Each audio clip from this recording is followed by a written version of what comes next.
तो welcome back friends, बहुत बहुत स्वागत है आपका अपने चैनल हिंदी जीके ट्रिक्स पर। इस वीडियो में हम बात करने वाले हैं थ्रस्ट और दाब के बारे में, यानी कि थ्रस्ट और प्रेशर के बारे में।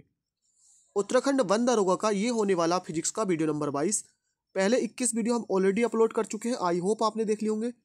नहीं देखे हैं, डिस्क्रिप्शन में लिंक मिलेगा, क्लिक करके देख सकते हैं। साथ ही साथ केमिस्ट्री का जो हमारा सिलेबस है वो कंप्लीट हो चुका है, आई होप आपने देख लिया होगा। नहीं देखा है, डिस्क्रिप्शन में उसका भी लिंक मिलेगा, क्लिक करके देख सकते हैं। तो बात करते हैं प्रणोद, जिसको जोर भी कहा जाता है, और दाब, ये क्या होते हैं। तो किसी सतह के संपूर्ण क्षेत्रफल पर लगने वाले कुल लंबवत बल को प्रणोद, जोर या थ्रस्ट कहते हैं। जैसे मान लीजिए कोई ये एक सतह है, हम इस पर इधर से कोई हाथ लगाकर या कोई भी वस्तु लगाकर एक बल लगाते हैं, तो इसकी पूरी सतह पर जो बल लगेगा, जितना भी बल लगेगा, उसी को क्या कहेंगे, प्रणोद कहेंगे, या जोर कह सकते हैं, या थ्रस्ट कह सकते हैं। पूरी सतह पर ध्यान रखना है। प्रणोद और बल का मात्रक क्या होता है, समान, क्योंकि पूरी सतह पर बल लग रहा है तो बल का मात्रक क्या होगा, प्रणोद के इक्वल होता है। तो प्रणोद का मात्रक भी क्या होता है, न्यूटन, और ये एक सदिश राशि है, क्योंकि प्रणोद या जोर भी क्या होता है, एक सदिश राशि ही होता है। आप मान लीजिए एक ईंट को उठाते हैं, तो उस ईंट को उठाने में जो बल लग रहा है पूरी ईंट पर, उसी को प्रणोद कहेंगे, उसी को क्या कहेंगे, हम थ्रस्ट कहेंगे। या आप किसी दीवार को धक्का देते हैं, उस दीवार पर जितना भी बल लगेगा वो थ्रस्ट कहलाएगा। या सबसे अच्छा इसका एग्जांपल है, आप एक बर्तन में पानी भरते हैं, वो पानी क्या करेगा, दीवारों पर चारों ओर क्या लगाएगा, एक फोर्स लगाएगा। तो वो जितना इक्वल, जितना फोर्स लग रहा है सारी दीवारों पर, वही क्या कहलाएगा, थ्रस्ट कहलाएगा। बात करते हैं दाब क्या होता है। दाब तो किसी सतह के एकांक क्षेत्रफल पर लगने वाले बल को दाब कहते हैं।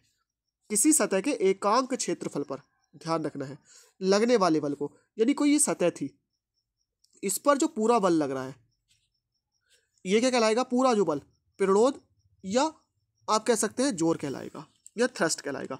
लेकिन इसके एकांक क्षेत्रफल पर जो बल लगेगा उसको दाब कहेंगे। अब एकांक का मतलब क्या है, यानी टोटल बल कितना लगा, और इसको डिवाइड करेंगे क्षेत्रफल से, तो एकांक क्षेत्रफल पर लगने वाला बल निकल आएगा। या आप कह सकते हैं बल की जगह प्रणोद लिख सकते हैं बटे क्षेत्रफल। ये दाब का क्या होगा, फॉर्मूला होगा। और ध्यान रखना है, क्षेत्रफल जितना ज्यादा होता है दाब उतना ही कम होता है। दाब का मात्रक क्या होता है, न्यूटन प्रति मीटर स्क्वायर होता है। दाब का एसआई मात्रक क्या होता है, पास्कल भी होता है। जो ब्लेस पास्कल थे उनके सम्मान में इसका एसआई मात्रक को पास्कल भी कहा जाता है। दाब क्या है, एक अदिश राशि है, क्योंकि सभी दिशाओं में लगता है। ये सदिश नहीं है, ध्यान रखना है, अदिश राशि, क्योंकि दाब क्या होता है, किसी एक दिशा में न लग के सभी दिशाओं में लगता है। वायुमंडलीय दाब जो होता है वो 10⁵ न्यूटन मीटर स्क्वायर होता है। यानी अगर आता है 1 ATM इज इक्वल टू क्या होता है, तो 1 ATM इज इक्वल टू होता है 10⁵ न्यूटन प्रति मीटर स्क्वायर। ऊंट रेगिस्तान में आसानी से चल पाता है क्योंकि उसके पैर चौड़े होते हैं, जिससे जमीन पर दाब कम लगता है और जमीन नीचे धंसती नहीं है। क्योंकि अभी मैंने फॉर्मूला आपको बताया कि P इज इक्वल टू क्या होता है, F/A होता है। अब दाब क्या होता है, क्योंकि अगर मान लीजिए हम किसी बकरी को या किसी गाय को हम रेगिस्तान में छोड़ दें, तो वो आसानी से चल नहीं पाएंगे। क्यों? क्योंकि उनके जो पैर हैं वो रेते में धंस जाएंगे, क्योंकि बल लगेगा, उनके वजन की वजह से बल लगेगा, और वो चलेंगे तो बल लगेगा, और उनके पैर का एरिया छोटा होता है तो दाब अधिक लगेगा। लेकिन ऊंट के जो पैर होते हैं वो उसका एरिया ज़्यादा होता है, चौड़े होते, तो जब एरिया बढ़ेगा तो क्या होगा, लगने वाला दाब कम होगा, क्योंकि दाब क्या होता है, एरिया के व्युत्क्रमानुपाती होता है। इसलिए ऊंट क्या होते हैं, रेगिस्तान में आसानी से चल पाते और वो उसमें धंसते नहीं है। भारी वाहनों के पहिए चौड़े बनाए जाते हैं, जिससे जमीन पर लगने वाले दाब में कमी आ जाती है और पहिए जमीन में धंसने से बच जाते हैं। देखिए कहीं थोड़ा, अगर आप मान लीजिए गीली मिट्टी है या गीली सतह है, अगर आप वहां पर एक मोटरसाइकिल को लेकर जाते हैं, मोटरसाइकिल का पहिया बैठ जाएगा। थोड़ी मतलब ऐसी नहीं कि खूब गीली हो, थोड़ी गीली, क्योंकि कीचड़ अगर होगी तो उसमें तो सभी बैठ जाएंगे। लेकिन अगर आप वही किसी ऐसी मोटरसाइकिल को लेकर जाते हैं इसका टायर चौड़ा होता है, तो वो क्या बैठेगा, कम बैठेगा, क्योंकि P is equal to F/A होता है। तो पहिया चौड़े होने की वजह से एरिया बढ़ जाएगा और लगने वाला दाब कम हो जाएगा। इस तरह से आपने देखा होगा, ट्रेन की पटरी आपने सबने देखी होंगी, तो ट्रेन की पटरी ऐसे होती है, उनके बीच में इस तरह से बिछाई रहती है, सीमेंट के, आपने देखे होंगे ये सीमेंट के बिछे रहते हैं।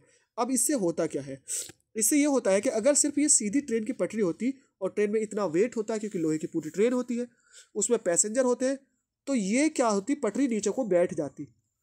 लेकिन जब ये सीमेंट के इस तरह से लगा दिए जाते हैं खंबे या पोल इसमें, तो अब जो प्रेशर होता है, क्योंकि अब एरिया जो होता है एरिया वो बढ़ जाता है, तो जितना जो बल होता है वो इन पर भी इक्वल इक्वल आ जाता है। तो पूरे पे क्या होता है, बल डिवाइड हो जाता, डिस्ट्रीब्यूट हो जाता, जिससे क्या होता है, ट्रेन जमीन में नहीं धंसती है, क्योंकि फिर लगने वाला जो दाब होता है वो कम होता है। ऐसे आप देखेंगे, आप किसी एक कील पर या आप देखेंगे सुई अगर आप अपने हाथ पर लगाते हैं तो सुई से क्या होगा, आपको दर्द होगा। लेकिन वहीं पर आप अगर पेन की निप को हाथ पर लगाते तो उससे आपको दर्द नहीं होगा। और अगर मोटी निप आप कर लेते हैं जैसे मार्कर की निप को, तो बिल्कुल दर्द नहीं होगा। क्यों? क्योंकि जैसे जैसे क्या होता है, मोटाई बढ़ रही है, यानी एरिया बढ़ रहा है, दाब कम लग रहा है। अगर आप एक या दो कील पर खड़े होंगे आपके पैर में धंस जाएगी। लेकिन आप अगर एक फंटी पर बहुत सारी कीलें इस तरह से गाड़ लेते हैं, बहुत सारी कीलें, आप उस पर आसानी से खड़े हो जाएंगे, आपको कुछ नहीं होगा, क्योंकि फिर सारे का सारा जो दाब हो जाएगा वो डिस्ट्रीब्यूट हो जाएगा। इसलिए दाब कम लगेगा, बल डिस्ट्रीब्यूट होने की वजह से, एरिया बढ़ने की वजह से। तो फ्रेंड्स यही था हमारा दाब क्या होता है, थ्रस्ट क्या होता है, जाना है इस वीडियो में। आई होप वीडियो आपको समझ में आई हो। लाइक शेयर करना ना भूले। थैंक यू फॉर वॉचिंग, मिलते हैं नेक्स्ट वीडियो में।